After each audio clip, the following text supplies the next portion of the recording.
first day of school, I'm just standing there. This kid comes up and he said, I peed in my pants. And I'm like, that ain't gonna get you girls, bro. Your game is weak. If I were you, I'd go lay on that beanbag chair back there. It's absorbent. It'll absorb it all. Just 5 minutes in the front, rotate 5 minutes on the back. You're probably good. Seriously, when you're working with kindergarteners, all you're doing is domesticating wild animals. That is all you're doing. That's it. Some of you parents know you have a kid that should be going to school at 6 years old. They weren't housebroken yet. You know that. You know which one you are. You'd send your kids to school with an extra set of clothes. That's rude. Don't do that. That's rude because that's a mindset. You look at your kids and you're like, there's no way this kid goes 6 hours with the same pants. That is not going to happen. And that's never happened so far. And there's also no way I'm going over there to change those pants. That's not going to happen either. So then I get reminded that I had to go change this kid's pants. I never changed a kid's pants before. When I walked in the bathroom, I'm like, don't tell anybody about this. You stare at that wall, I stare at this wall. You don't make any eye contact. That's what we're doing right now. No side eye either, weirdo. So then I'm like, grab the side of his sweats and like pulling them down. And as soon as they get like mid-thigh level, this monster throws his hands above his head, starts leaning into it like, there we go, yes, swing it. What are you doing, Magic Mike? Are you kidding me right now? I need to go burn my eyes on my head. This is ridiculous. I'm writing my name on the whiteboard. I wrote Mr.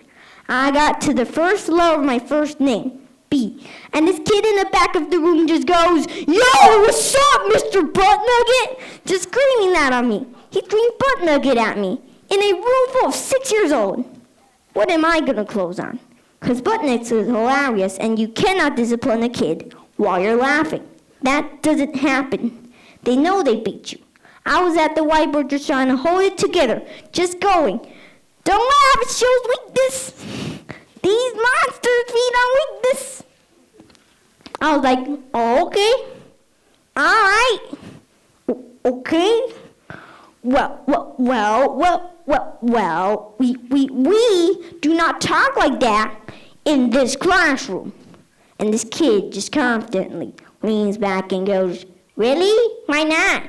But it's not a bad word, and neither is nugget. Dang it. How are you now going to throw a logical argument back at me? Ridiculous. One day this kid goes, yo, Mr. B, why are you so sweaty right now? Thank you. Appreciate that one. Thanks. Yeah. Good question. I'm having what's called an anxiety attack right now.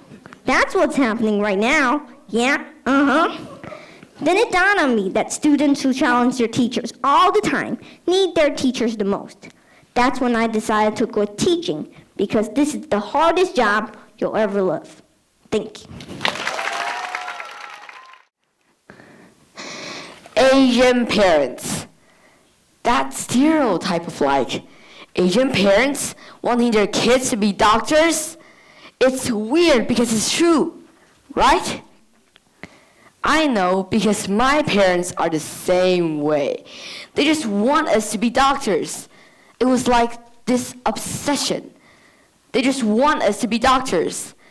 And it's insidious as well because when Asian parents want their kids to be doctors, helping people is like at the bottom of the list of reasons. Oh, if it even makes the list of reasons to go into medicine, helping people is like the unfortunate byproduct of becoming a healthcare professional. It's like when they first see that, they can't even believe it. You gotta help people? Well, whatever. Get it out of the way. But don't let it get into the way of what this is really about. It's about the money and the prestige, right? And it's also weird because Asian parents are always the last group of people you can ever convince to see a doctor. They will never see a doctor. They spend their whole lives obsessing over it. Nothing can make my mom see a doctor. There is nothing. My mom could have an arrow going right through her, and she's trying to pull it out. And you're like, yo, Mom, go, let's go see a doctor. And my mom will be like, no, they just want to take people's money.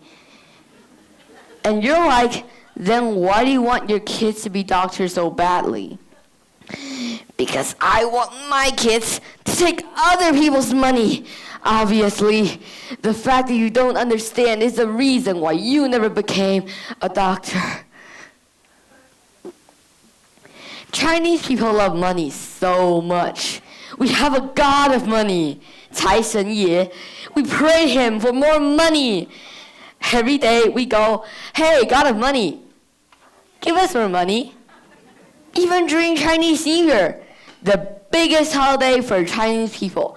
When we see each other during Chinese New Year, the way we greet each other is we say, 恭喜发财. I'm sure you heard that before, right?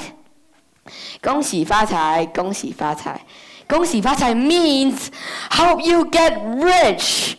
That's not Happy New Year. You see how we Chinese people love money? Thank you.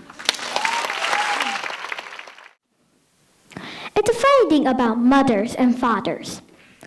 Even when their own child is the most disgusting little blister you could ever imagine, they still think that he or she is wonderful. Some parents go further. They become so blinded by adoration that they manage to convince themselves that their child has qualities of genius. Well, there's nothing very wrong with all this. It's the way of the world.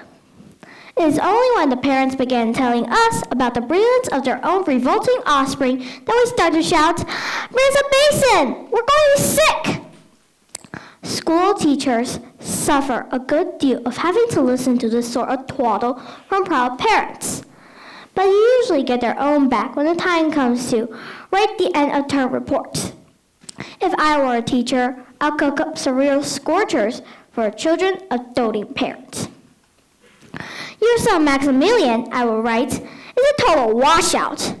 I hope you have a family business that you can push him into when he leaves school, because he sure as heck wouldn't get a job anywhere else. Or, if I were feeling lyrical that day, I might write, it's a curious truth that grasshoppers have their hearing organs at the sides of their abdomen. Your daughter Vanessa, judging by what she learned this term, has no hearing organs at all. I might even delve deeper into natural history and say, the periodical cicada spent 6 years as grub underground, and no more than 6 days as a free creature of sunlight and air.